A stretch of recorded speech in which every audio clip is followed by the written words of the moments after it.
खुलुमबाय बे समाव बडोलेण्ड इंखं टेलिभिजननि स्टुडिय'आव आं मिथिका नार्जारी दिनैनि गाहाय रादाबफ्राव दङ। बैसागोआव बिहु मोसानायखौ गिनिज वर्ल्ड रेकर्ड खालामनो केबिनेट मेलाव थांखि लादों। असम साहित्य सभानि 76थि जथुम्माया जागायबाय। धोरोमारि नेमखान्थिनि गेजेरजों दिनै मेदाम मेफि फालिदों।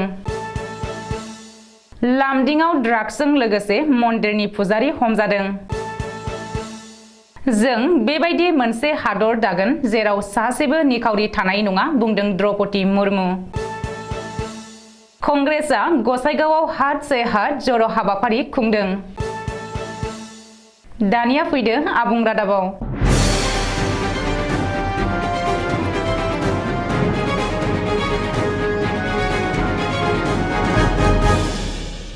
गिबि मन्त्री डक्टर हिमन्त बिश्व शर्मानि दैदेननायाव मैया समबारखालि डिब्रुगड़ जिल्ला बेंगिरि मावख'आव आसाम सोरखारनि सप्तायारि केबिनेट मेल खुंदों। डिब्रुगड़आव खुंनाय मैयानि केबिनेट मेलाव आसाम सोरखारा माखासे गोनांथार बिथांखिफोर लायो। मख'नो गोनांदि मैयानि केबिनेट मेलाव आसामनि बिहु मोसानायखौ बुहुमनाङारि थाखोआव लानानै थांनो थाखाय थांखि लादों। बेनि थाखाय गिबि मन्त्री डक्टर हिमन्त बिश्व शर्माया केबिनेट मेलनि गेजेरजों मोनसे केबिनेट कमिटि दानानै होयो। केबिनेट मेलनि उनाव गिबि मन्थ्रिया खौरांगिरि मेल खुंनानै बुंथिनाय बायदिब्ला फैगौ 14 एप्रिल खालि बैसागु फोरबोखौ लोब्बा लानानै गाहाय मन्थ्रि नरेन्द्र मदिया आसामाव दावबायफैगोन। गाहाय मन्थ्रिनि बाहागो लानायावनो 15,000 लाइमोन सेंग्रा सिख्लाफोरनि बिहु मोसानाय दिन्थिफुंनानै बिहु मोसानायखौ गिनिज वर्ल्ड रेकर्डआव मुं थिसननो नाजागोन। बेनि थाखायनो दिनैनि केबिनेट मेलाव 4 सोद्रोमानि मोनसे केबिनेट कमिटि दानानै होनाय जाबाय। रिपर्ट बायदिब्ला बे केबिनेट कमिटियाव सोद्रोमा महरै दङ सोलोंथाइ मन्थ्रि डक्टर रनज पेगु, हारिमु मन्थ्रि बिमल बरा, सावस्रि मन्थ्रि केशव महन्त आरो दावबाय बिफाननि मन्थ्रि जयन्त मल्ल बरुवा। दाना होजानाय बे कमिटिया बिहु मोसानायखौ बुहुमनां थाखोआव लांनायनि थाखाय नाजागोन आरो बिथांखिफोर लानानै खामानि मावगोन होननानैबो गिबि मन्थ्रि डक्टर हिमन्त बिश्व शर्माया खौरांगिरि मेलाव बुंदों। आसाम आरो असमिया रावनि गोजामसिन थुनलाइ आफाद असम साहित्य सभानि 76थि बोसोरारि जथुम्माया दिनैनिफ्राय जागायबाय। असम साहित्य सभानि 76थि बोसोरारि जथुम्माखौ लखिमपुर जिल्लानि नारायणपुराव 5 साननि हाबाफारिजों दिनैनिफ्राय जागायदों। महापुरुष श्रीमन्त शंकरदेवनि सोलोंसा श्री श्री माधवदेवनि जोनोम जायगा नारायणपुराव देग्लाय असम साहित्य सभानि जथुम्मा खुंदों। नारायणपुरनि कामति पटारनि मणिकान्चन ओनसोलनि 1000 बिगा गुवार फोथाराव 5 साननि गुबुन गुबुन मेहेरगोनां हाबाफारिजों असम साहित्य सभानि जथुम खुंदों। मख'नो गोनांदि असमिया राव थुनलाइ आरो हारिमुखौ जौगाखांहोनायनि थाखाय आसामनि गोबांसा लिरगिरि थुनलाइगिरिफोरा ज' जानानै 1917 मायथाइनि 27 डिसेम्बर खालि जारिमिनारि शिबसागराव असम साहित्य सभाखौ दानाय जादोंमोन। बेखौबो मख'नो नांगोनदि असम साहित्य सभानि गोदानै सायख'जानाय आफादगिरि डक्टर सूर्यकान्त हाजरिकाया नारायणपुर जथुम्मायाव बिबान आजावगोन। डक्टर हाजरिकाया 2008 मायथाइयाव भारत सोरखारनिफ्राय पद्मश्री बान्था मोननो हादोंमोन। असम साहित्य सभानि गोदान मावफुं आफादनि लेङाइ आफादगिरि महरै गिरीश सान्दिक आरो गाहाय नेहाथारि महरै उपेन्द्रजीत शर्माया सायख'जादों। दिनै मेदाम मेफि बोसोरफ्रोमबो 31 जानुवारि अक्ट'खौ मेदाम मेफि महरै फालिनाय जायो। गुवाहाटी नोगोरमाजों लोगोसे रायजोनि गुबुन गुबुन जायगायाव दिनै मेदाम मेफि फालिदों। थाई आहम हारिनि सुबुंफोरा दिनै आबुं धोरोमारि आरो दोरोङारि नेमखान्थिनि गेजेरजों मेदाम मेफि फालिनानै सिगाङाव रुंसारि जालांनाय सुबुंफोरखौ गोसोखांदों। बेजों लोगोसे हादर आरो रायजो राजानि थाखाय गोजोनखौ मिजिंथिदों। आसाम सोरखारनि हारिमु बिथोनगिरि खनि बानजायनायावबो दिनै नाहरकटियानि टिपामाव मिरुआरि मेदाम मेफि फालिनाय जादों। बे हाबाफारियाव गिबि मन्थ्रि डक्टर हिमन्त बिश्व शर्मा आरो मन्थ्रि बिमल बराया बाहागो लायो। आहमनि गिबिसिन अरायथा नङि राजथावनि टिपामाव स्वर्गदेव सावलुं सुकाफाया गायसननाय देवसाल थानसालियाव दोरोङारि नेमखान्थिजों फुजा होनाय हाबाफारियाव दिनै गिबि मन्थ्रिया बाहागो लादों।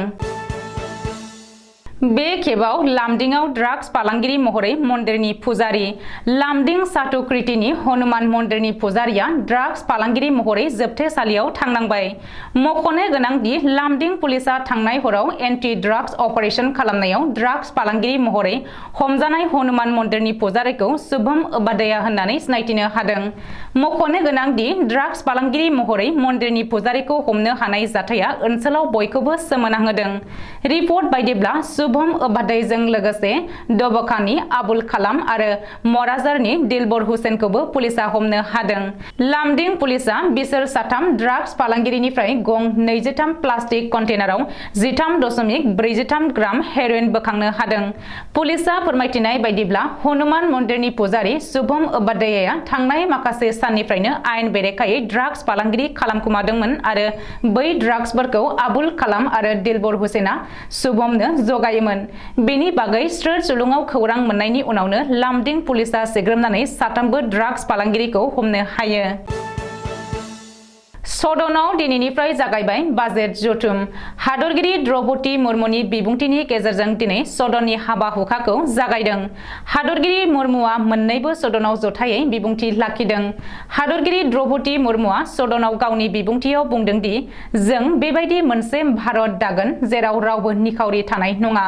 अमृत महोत्सवनि बे 25 बोसोर समा जादों उदांस्रिनि सनाथि सान आरो साबसिन भारत दानायनि सम। बबेखानि बे 25 बोसोरा जोंनि हादरनि गासै नोगोरारिनि थाखाय गेदेर बावसोमनायखौ दिन्थिफुंबोदों। लुथिनाय आरो जाख्ल'नाया सुबुंखान्थि आरो समाजारि न्यायनि देरसिन सुथुर। बेनिखायनो थांनाय माखासे बोसोरनिफ्राय लुथिनाय आरो जाख्ल'नायनि हेंथायै जुजिबोदों होननानैबो हादरगिरि द्रौपदी मुर्मुआ बुंदों। कंग्रेस राजखान्थि हान्जाया हात से हात जर' हाबाफारि बानजायदों। गसाइगाव महकुमानि सिङाव थानाय सोनाब बंग सिमा श्रीरामपुराव क'क्राझार कंग्रेसआ हात से हात जर' हाबाफारि लादों।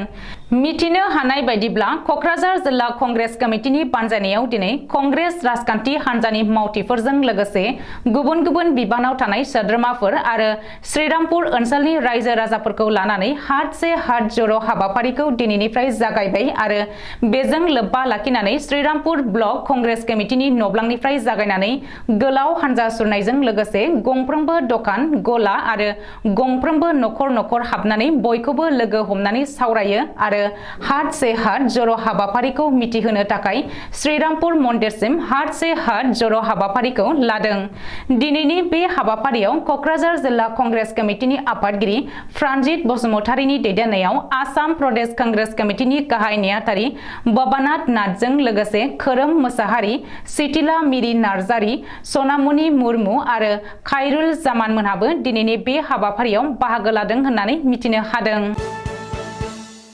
दिनैनि रादाबा एसेनोसै। गोजोन्थों।